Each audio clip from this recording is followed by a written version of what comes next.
Assalamualaikum warahmatullahi wabarakatuh. Pada kali ini kita akan membahas tentang perpaduan dua gerak. Di mana contoh dari perpaduan dua gerak ini adalah gerak peluru atau biasa kita kenal dengan gerak parabola.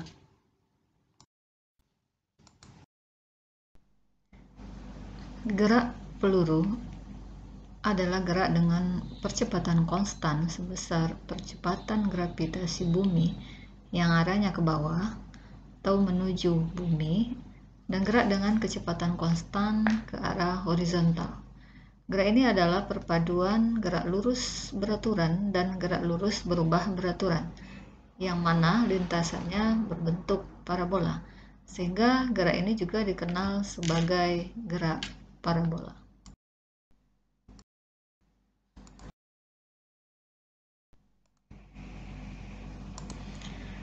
Berikut ini terlihat sebuah gambar sebuah lintasan berbentuk parabola. Mari kita perhatikan gambar. Kecepatan V0 terhadap sumbu X itu membentuk sudut sebesar alfa. Ketika sebuah vektor V0 yang terdiri dari sumbu X dan sumbu Y, maka lintasannya tidak lurus ke atas atau ke kanan secara horizontal. Benda ini akan bergerak menuju A, di mana kecepatannya kita buat adalah VA. VA ini juga mempunyai komponen terhadap sumbu X, VAX, dan terhadap sumbu Y, VAY. Selanjutnya, VA ini akan menuju titik B. Titik B ini adalah tinggi maksimum yang dicapai oleh peluru. Di sini tidak ada lagi kecepatan terhadap sumbu Y, tetapi kecepatan terhadap sumbu X, PBX, itu masih ada. Selanjutnya, peluru akan melewati titik C, di mana pada titik C peluru akan bergerak mengarah ke bawah dengan kecepatan VC, di mana komponen dari VC ini terdiri dari vektor pada sumbu X, yaitu PCX, dan vektor pada sumbu Y, yaitu VCY. Tapi arahnya sudah menuju bumi. Kemudian peluru akan sampai pada titik D. Pada titik D, kecepatannya kita beri nama adalah VD. Kecepatan di titik D ini adalah kecepatan saat menyentuh tanah. Terdiri dari dua komponen kecepatan, vektor kecepatan, yaitu pada sumbu X adalah VDX dan pada sumbu Y adalah VDY. Coba kita perhatikan di sini. Panah merah yang menyatakan kecepatan pada arah sumbu Y yang berarah ke atas kemudian kembali ke bawah, kita lihat panjang panahnya. Panjang panah di titik O terhadap sumbu Y dan di titik D itu adalah sama. Di sini dapat kita simpulkan bahwa pada ketinggian yang sama, kecepatan pada sumbu Y itu adalah sama. Kemudian pada titik A, panjangnya panah itu lebih pendek dibandingkan pada titik B. Jadi PAY lebih pendek atau lebih kecil daripada PBY. Dan selanjutnya sampai titik B adalah dia hilang, tidak ada. Kemudian pada titik C, panah merahnya mengarah ke bawah, tapi juga tetap lebih pendek dari titik O. Dan selanjutnya mengarah ke titik D dan bertambah panjang, sama panjang dengan titik O. Nah, coba kalau kita lihat panah yang biru. Panah biru ini setiap saat panjangnya sama, tidak berbeda. Maka di situ bahwa pada sumbu X percepatan tidak ada, sehingga vektor kecepatan pada sumbu X selalu sama dan gerak ini digolongkan gerak lurus beraturan, di mana Vx-nya konstan. Tidak ada gravitasi yang membawa ke arah sumbu X. Sedangkan pada sumbu Y itu ada percepatan gravitasi menuju ke bumi. Dan kita untuk pembahasan kali ini kita memakai percepatan gravitasi 10 meter per sekon. Nah, selanjutnya kecepatan pada saat tinggi maksimum dicapai, Vy-nya adalah 0, sedangkan Vx-nya adalah konstan.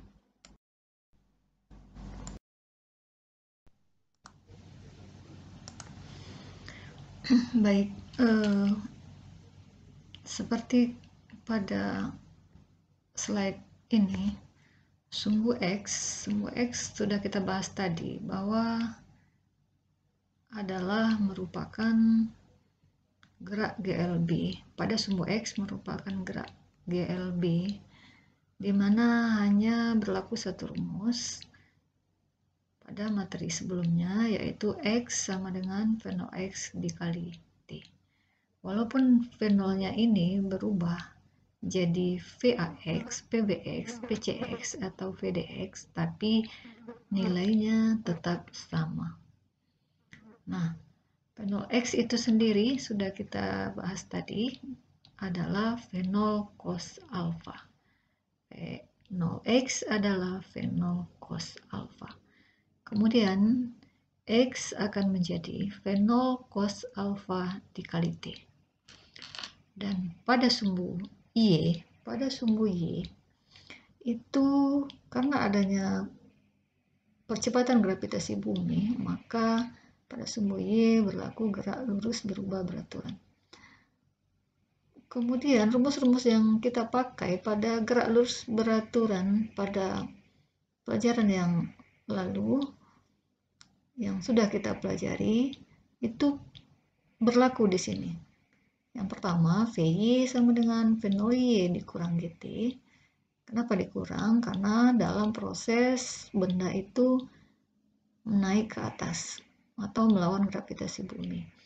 Kemudian Vy sama dengan V0 sin alpha, di mana V0Y adalah V0 sin alpha dikurang GT. Nah, rumus kedua adalah Y, tinggi yang dicapai oleh peluru adalah V0 sin alpha T dikurang setengah GT kuadrat, di mana V0 sin alpha ini adalah V0Y. Dan rumus ketiga adalah Vy kuadrat sama dengan V0Y kuadrat dikurang 2G. Nah, ini berlaku pada saat benda itu naik ke atas. Pada saat bendanya turun ke bawah, tentu kita akan memakai tanda negatif ini menjadi positif.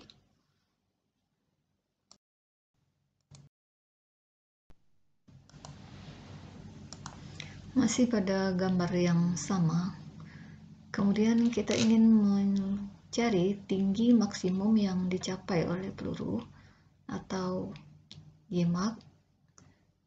Pada saat mencapai tinggi maksimum, maka Vy itu sama dengan 0. Kita masih memakai rumus yang tadi, Vy sama dengan V0Y dikurang GT. Vy sama dengan V0 sin alpha dikurang GT. Kita masukkan Vy-nya adalah 0, kita akan dapatkan V0 sin alpha sama dengan GT. T sama dengan V0 sin alpha per G.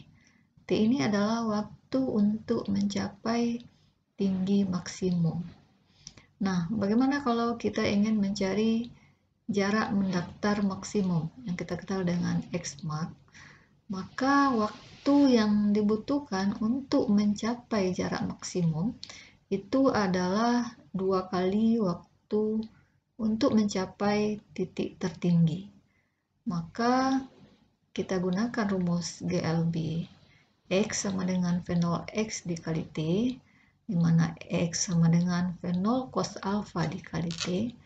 Nah, X sama dengan V0 cos alfa. T-nya itu adalah 2 V0 sin alfa per G. Sehingga X max itu akan menjadi V0 kuadrat sin 2 alfa per G. Di mana 2 sin alfa cos alfa itu akan sama dengan sin 2 alfa.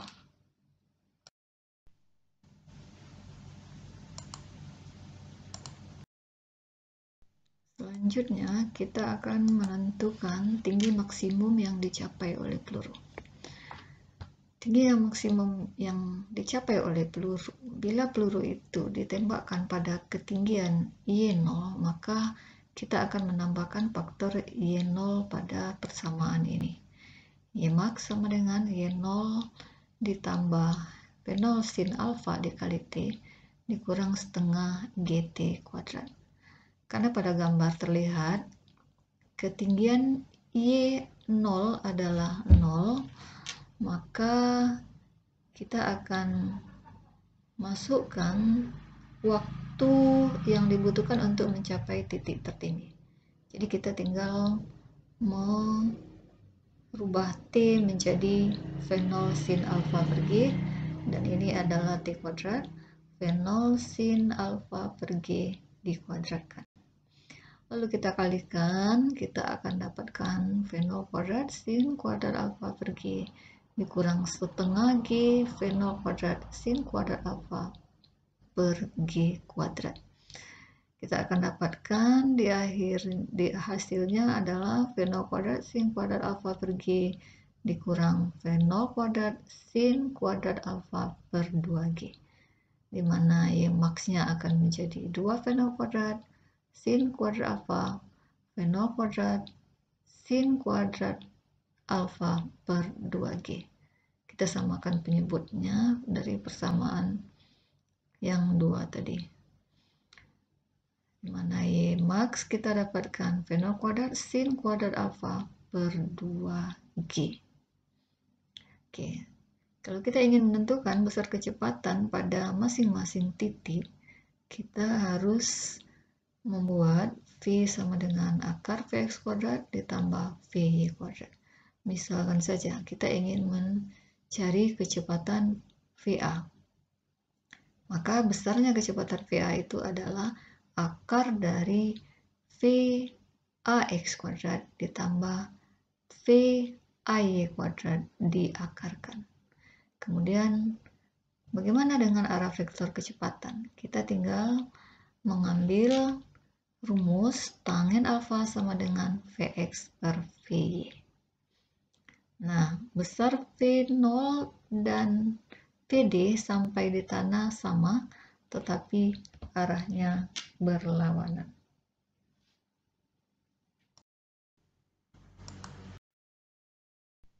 Marilah kita lihat contoh soal berikut ini. Sebuah peluru ditembakkan condong ke atas dengan V0 sama dengan 2,1 kali 10 pangkat min 3 meter per sekon dan mengenai sasaran yang jarak mendatarnya sejauh 250 km. Berapakah sudut elipasi alfa? Di sini kita tidak ingin menggunakan rumus instan, di mana ketika kita menggunakan rumus instan, kita kehilangan konsep dari materi itu. Maka kita ambil dari awal, tinggi maksimum yang dicapai itu tentu Vy sama dengan 0, kita masukkan di dalam persamaan ini, kita dapatkan T sama dengan V0 sin alfa per G. T akhir atau T mencapai titik terjauh 2 kali V0 sin alfa per G. X max, jarak maksimum yang dicapai itu adalah V0 cos alfa dikali T maksimum, di mana T maksimum tadi 2 V0 sin alfa per G. X max akan menjadi V0 cos alfa kita kali 2 V0 sin alfa per G. di mana X max akan kita dapatkan V0 kuadrat sin 2 alfa per G. Kita masukkan X max yang ada pada soal, yaitu 250, karena satuannya di dalam kilometer, kita jadikan meter. 250 kali 10 pangkat 3 meter sama dengan 2,1 kali 10 pangkat 3 dikuadratkan. Ini adalah kecepatan awal. Kemudian kali sin 2 alfa per 9,8. Kebetulan di sini kita ambil percepatan gravitasinya 9,8. Kemudian sin 2 alfa sama dengan 0,556. 2 alfa adalah 33,78 derajat dan alfa adalah 16,89 derajat. Jadi selesai satu contoh soal, kita akan melihat contoh soal berikutnya. Selanjutnya kita akan melihat contoh soal berikut ini. Sebuah batu dilemparkan condong ke atas. Ketika mencapai ketinggian 9,39 meter, kecepatannya adalah V sama dengan 7,6 I tambah 6,1 J meter per sekon. Tentukanlah jarak horizontal yang ditempuh batu, tinggi maksimum batu, dan besar dan arah kecepatan batu sesaat mengenai tanah. Pertama yang kita buat adalah kita mesti membuat vektor 7,6 I ditambah 6,1 J dan membuat ketinggian daripada titik tersebut yang kita namakan titik B, yaitu 9,39 meter. Nah, selanjutnya kita hanya mengetahui tinggi pada titik B dan vektor kecepatan pada titik B. Maka dari 3 rumus GLBB yang sudah kita pelajari, maka yang paling tepat untuk mencari kecepatan pada titik A, kecepatan pada sumbu Y di titik A adalah VBY kuadrat sama dengan VAY kuadrat dikurang 2G. Kita masukkan komponen-komponennya. 6,1 kuadrat itu adalah kecepatan pada titik B pada sumbu X, pada sumbu Y. Kemudian VAY kuadrat dikurang 2 kali 10 kali 3,39 ketinggian titik B. Nah, setelah itu kita selesaikan, kita akan mendapatkan VAY kuadrat sama dengan 225 dan VAY sendiri adalah akar dari 225, yaitu 15 meter per sekon. Nah, untuk mencari waktu yang dibutuhkan dari titik A sampai ke titik B, kita memakai rumus VBY sama dengan VAY dikurang GTAB.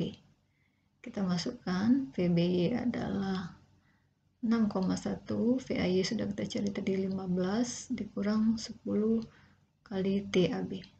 TAB waktu dari titik A sampai B itu adalah 0,89 detik. Sekarang kita lanjut untuk mencari waktu dari titik B ke C. Di titik C ini kecepatan pada arus Y adalah 0, maka kita dengan mudah mencari V pada titik C, VCY sama dengan VBY dikurang G kali waktu dari titik B ke titik C. Kita masukkan kecepatan pada sumbu Y di titik C adalah 0 sama dengan 6,1 dikurang 10 kali TBC, dimana TBC kita dapatkan 0,61 detik.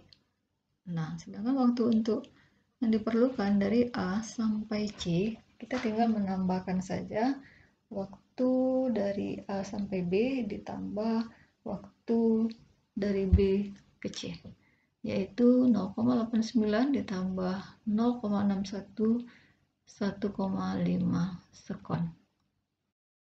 Selanjutnya, jarak horizontal yang ditempuh oleh batu itu adalah TAD,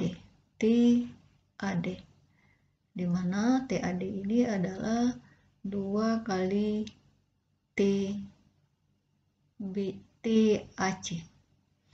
sama dengan 2 kali 1,5 sekon sama dengan 3 sekon, dimana X maksimum yang kita dapat adalah Vx dikali T dari A sampai D, sehingga kita dapatkan Vx nya adalah 7,6 dikali 3, 22,8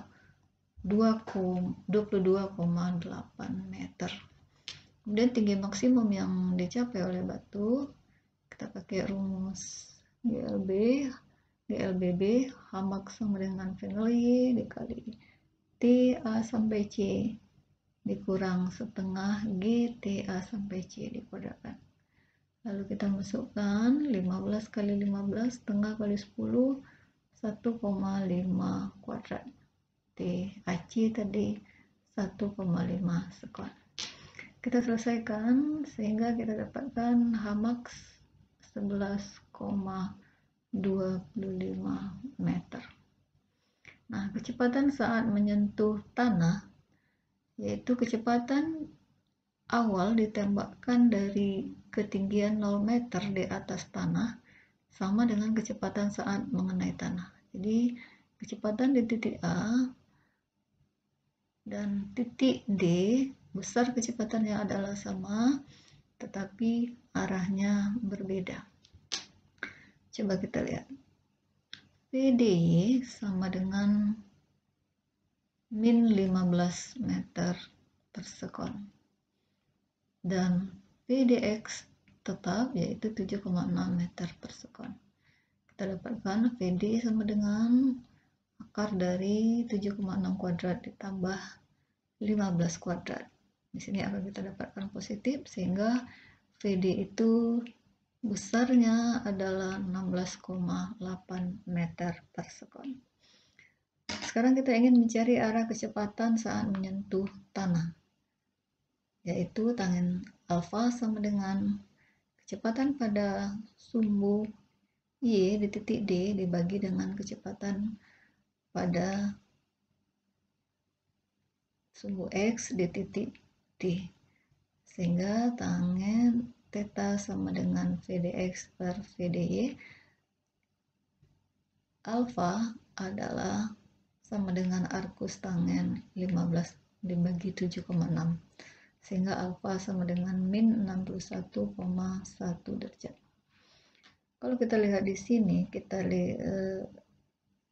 ambil di sini adalah VDX-nya adalah 7,6 dan VD-nya adalah 15, sehingga kita dapat resultan kecepatan pada sumbu pada D dan sudutnya adalah alfa. Alfanya terletak di sini di antara sumbu X dan resultan dari kedua komponen kecepatan pada sumbu X dan pada sumbu Y. Nah, agak rumit sedikit karena soalnya memang membutuhkan pemahaman yang cukup tinggi, maka kita tidak bisa lagi memakai rumus instan dalam hal ini. Dan